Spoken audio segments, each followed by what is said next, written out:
तो hello guys, आपका मधु Gupta channel पे एक बार फिर से स्वागत है। तो जेईई मेन 2025 चैप्टर का नाम कोऑर्डिनेशन है और उसके आपको मैं एक चीज़ बता देता हूँ, ठीक है। कोऑर्डिनेशन चैप्टर से, ठीक है, पैरामैग्नेटिक एंड हाइब्रिडाइजेशन और पैरामैग्नेटिक के डायामैग्नेटिक के तो इतने क्वेश्चन भर के आए हैं ना। जब मैं वो टॉपिक लिखूंगा ना तो आपको पता चलेगा 10 से 15 क्वेश्चन 10 से 12 या 15 क्वेश्चन आपको पैरामैग्नेटिक और हाइब्रिडाइजेशन दोनों का मिक्सिंग। ये मैंने वो क्वेश्चन लिखे हैं जो केवल हाइब्रिडाइजेशन के, और बाकी जो मैं नेक्स्ट टॉपिक लूंगा ना उसमें पैरामैग्नेटिक और हाइब्रिडाइजेशन और केवल पैरामैग्नेटिक डायामैग्नेटिक के भर के क्वेश्चन है उस टॉपिक से। तो आप CFT को अच्छे से करके जाएं क्योंकि CFT अपने आप में बहुत इंपॉर्टेंट टॉपिक है। आप खुद देख सकते हैं बच्चा, मैंने टॉपिक हाइब्रिडाइजेशन लिखा है। जैसा कि मैंने आपको बताया था कि मैं जो जेईई मेंस के क्वेश्चन अब करने वाला हूँ वो सिमिलर टाइप के क्वेश्चन एक ही वीडियो में आपको देखने को मिलेंगे। जैसे जितने भी क्वेश्चन आपको दिख रहे हैं ना वो सेम टाइप के क्वेश्चन है, सब में हाइब्रिडाइजेशन पूछा गया है। आप खुद देख सकते हैं कभी कभार जेईई मेंस अभी 2026 में भी उन्होंने क्या किया है कि केमिकल बॉन्डिंग और कोऑर्डिनेशन कंपाउंड, केमिकल बॉन्डिंग में हम सिंपल कंपाउंड का हाइब्रिडेशन पढ़ते हैं और कोऑर्डिनेशन में हम कॉम्प्लेक्स कंपाउंड का हाइब्रिडेशन पढ़ते हैं। उन दोनों ही कंपाउंड्स को मिक्स करके पूछा जाता है। जी हाँ, मिक्स करके क्वेश्चन पूछा जाता है।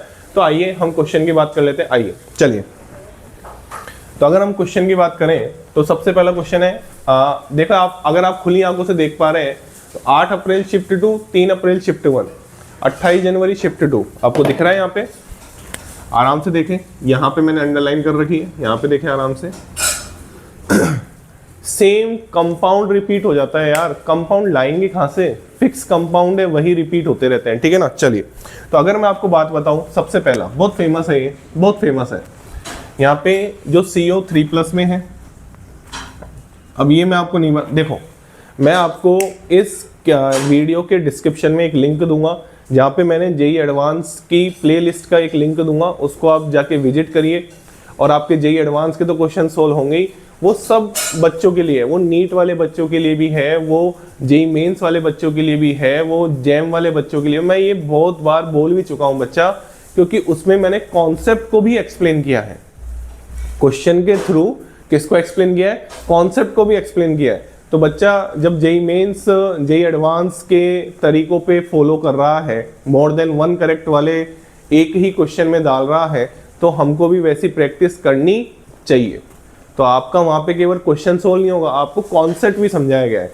ये जितने भी कॉम्प्लेक्स आपके सामने लिखे गए हैं वो सारे के सारे मैंने एक्सप्लेन कर रखे हैं। जब आप जेईई एडवांस की PYQ की जो मेरी प्लेलिस्ट है उस पर जाके विजिट करेंगे तो मैं उसका लिंक इस वीडियो के डिस्क्रिप्शन में दे दूंगा, तो आप वहां जाके विजिट कर सकते हैं। यहाँ मैं आपको मोटा मोटा आइडिया दूंगा, इससे ज्यादा आइडिया मैं आपको इस वीडियो में नहीं देने वाला, ठीक है ना। चलिए, क्योंकि बहुत सारे क्वेश्चन मैं पहले भी बोल चुका हूँ। चलिए, तो यहाँ पे CO3+ है और CO3+ के साथ NH3 एक स्ट्रॉन्ग फील्ड लिगेंड की तरह बिहेव करता है, ठीक है। और यहाँ पे ये आपका हाइब्रिड, ये क्या हो जाएगा D6, और D6 को आप आराम से आप समझ सकते हैं, स्ट्रॉन्ग फील्ड लिगेंड है तो क्या हो जाएगा T2G6, T2G क्या हो जाएगा 6, अभी EG 0। तो इसका जो हाइब्रिडाइजेशन है वो D2sp3 होगा। क्या होगा D2sp3, तो ये तो आंसर नहीं होगा। इसके बाद SF6, अब बच्चा जानता है sp3d2 होगा, ये आंसर होगा। इसके बाद अगर NH3 की जगह मैं क्या ले लेता, F कैसा लिगेंड होता है बेटा, F लिगेंड होता है वीक फील्ड लिगेंड। कैसा लिगेंड होता है, वीक फील्ड लिगेंड। यहाँ पे पेयरिंग नहीं होगी, यहाँ पे पेयरिंग नहीं होगी तो इसका हाइब्रिडाइजेशन क्या होगा, इसका हाइब्रिडाइजेशन होगा sp3d2। क्या हाइब्रिडाइजेशन होगा बच्चा, sp3d2। तो ये आंसर बिल्कुल सही है। इसके बाद MnCN6 का 3- तो मैं यहाँ सोल्व कर लेता हूँ। आइए आराम से, कोई टेंशन वाली बात नहीं है। MnCN6 का होल 6 3- की अगर हम बात करें तो यहाँ पे Mn की ऑक्सीडेशन स्टेट कितनी है, +3, ठीक है। तो यहाँ पे Mn की ऑक्सीडेशन स्टेट +3 है और Cn- कैसा लिगेंड है, स्ट्रॉन्ग फील्ड लिगेंड। तो इसका जो कॉन्फ़िगरेशन होगा वो क्या हो जाएगा, D4, 3D4 आप लिख सकते हैं, मैं वो नहीं लिख रहा हूँ, ठीक है। इसको मेरे को थोड़ा सा एडजस्ट कर लेता हूँ। इसके बाद अगर आप देखें तो इसमें भी क्या हो जाएगी, पेयरिंग हो जाएगी। तो इसका कॉन्फ़िगरेशन क्या हो जाएगा, T2G4 EG 0। तो इसका हाइब्रिडेशन क्या होगा, D2sp3। तो ये भी आंसर नहीं होगा। अब अगर स्ट्रॉन्ग फील्ड की जगह वीक फील्ड लिगेंड ले लोगे तो sp3d2 हो जाएगा, तो ये आंसर होगा। अब यार मैं डिटेल में नहीं जाने वाला, आपको इतना आइडिया होना चाहिए, ठीक है ना। अगर आप यहाँ पे Cl- ले लेते तो यहाँ पे ये कैसा लिगेंड हो जाता बच्चा, वीक फील्ड लिगेंड। तो इसका हाइब्रिडाइजेशन अब क्या आता, T2G3 EG1। तो अब इसका इसकी कॉन्फ़िगरेशन ये आती है और इसका हाइब्रिडाइजेशन क्या आता है, sp3d2। ऐसे इसका जब आप देखेंगे तो इसकी कॉन्फ़िगरेशन Cr3+, इसकी कॉन्फ़िगरेशन आएगी D3, और आराम से आप देख सकते हैं D1, D2, D3 वाले हमेशा D2sp3 हाइब्रिडाइजेशन बनाते हैं, वो लिगेंड पे डिपेंड नहीं करते। एक एक पॉइंट मैंने उस वीडियो में एक्सप्लेन कर रखा है, हर लिगेंड के बारे में बता रखा है, IUPAC नॉमेनक्लेचर भी मैंने पढ़ा रखा है, बहुत कुछ पढ़ा रखा है। आप जाके अगर विजिट करेंगे अच्छे से चैनल पे, प्लेलिस्ट पे, तो आपको सब कुछ देखने को मिलेगा। D3 कैसा कॉन्फ़िगरेशन होगा इसका, D2sp3। तो ये आंसर भी क्या हो गया, गलत। तो हमारे कितने आंसर हुए बेटा, आंसर हो गया इस क्वेश्चन का कितना बेटा, 3। सिंपल क्वेश्चन था, कोई टेंशन लेने वाली बात नहीं थी। चलिए इसके बाद hybridization of central metal atom, ये क्वेश्चन है हमारा। अब आप आराम से देखिए, ये इतना फेमस है, ठीक है। क्या है इसका हाइब्रिडाइजेशन, sp3d। मैं आपको बता देता हूँ, ये मैच द कॉलम में क्वेश्चन पूछा था। किस में क्वेश्चन पूछा था, मैच द कॉलम में। चलिए ये देखो रिपीट हो गया। अरे यार क्या यार, कितनी रिपीट करते हैं, ठीक है ना। NiCO4 बहुत फेमस, Ni 0 में होता है, Ni किस में होता है, 0 में। और CO कैसा लिगेंड होता है, स्ट्रॉन्ग फील्ड लिगेंड।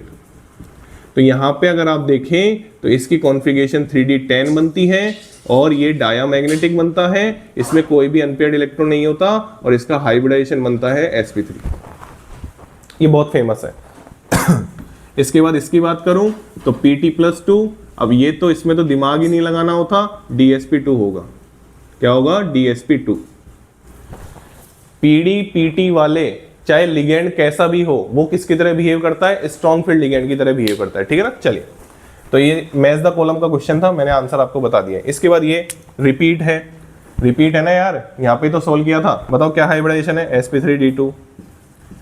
NiCl4 2-, ये रिपीट नहीं है, इसको कर लेते हैं, क्या दिक्कत है, क्या दिक्कत है। Ni2+ है, 3D8 कॉन्फ़िगरेशन है, Cl- कैसा लिगेंड है, वीक फील्ड लिगेंड। तो पेयरिंग नहीं होगी, पेयरिंग नहीं होगी तो हाइब्रिडाइजेशन क्या आएगा बच्चा, अरे बोल दो ना, हाइब्रिडाइजेशन क्या आएगा, sp3।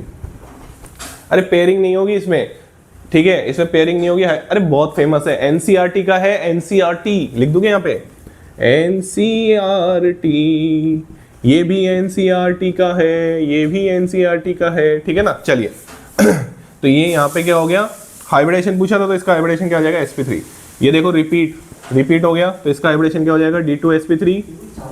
हाँ भाई, इसमें Ni+2 में, और Cn- कैसा लिगेंड है बच्चा, Cn- लिगेंड है स्ट्रॉन्ग फील्ड लिगेंड।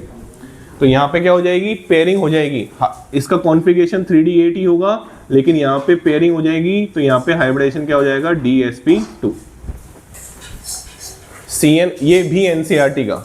आप NCERT देखें तो सही, एक बार खोल के तो देखें। वैसे तो ये पूरे जहाँ पे भी आप कोचिंग लेते हैं वहाँ पे बहुत फेमस एग्जाम्पल है। NiCN4 2-, Cn- strong field ligand, pairing हो जाएगी, हाइब्रिडेशन DsP2, ठीक है ना। ये भी मैच द कॉलम का क्वेश्चन था।